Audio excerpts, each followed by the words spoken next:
Imagine waking up in a muddy village in the year 1320. There's no coffee, no sugar, no refrigerator humming in the corner.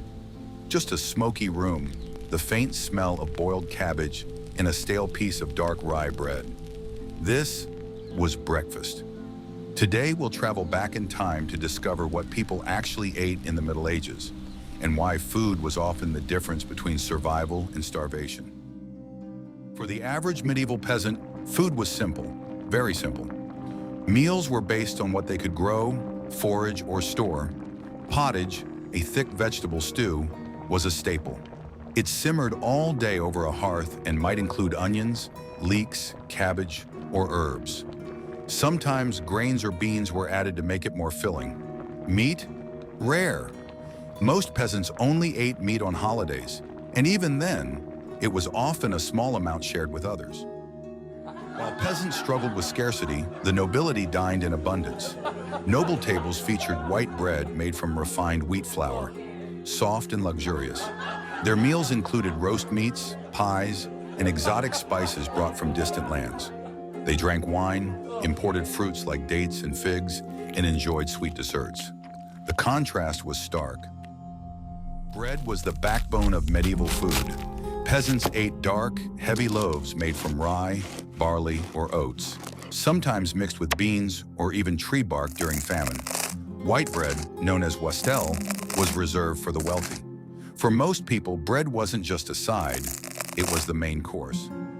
Water was often unsafe, so people drank weak ale, even children. Herbal infusions were common too. Milk spoiled fast, so it was turned into butter, curds, and cheese. But dairy animals were expensive, and milk was mostly seasonal. No refrigerators. To survive, people salted meat, dried fruit, smoked fish, stored grains. Winter was tough, known as the Hungry Gap.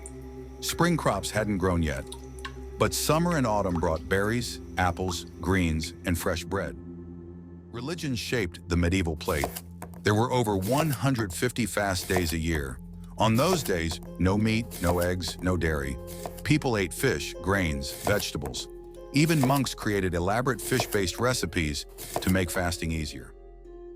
But sometimes life was a feast. At weddings and festivals, food overflowed. Roasted pigs, spiced pies, barrels of ale. Laughter, music, dancing. For one day, peasants ate like nobles. Myth: they ate spoiled meat. Truth: spices were too expensive to waste on rotten food. They preserved well and ate practically. Another myth: only wine was safe. But most drank ale or cider. They weren't clueless, just resourceful. Life was harsh, but even a bowl of pottage or a hunk of bread was life-giving. Food brought people together. Rich or poor, it wasn't about taste, it was about survival. And yet, in sharing a meal, they also shared hope.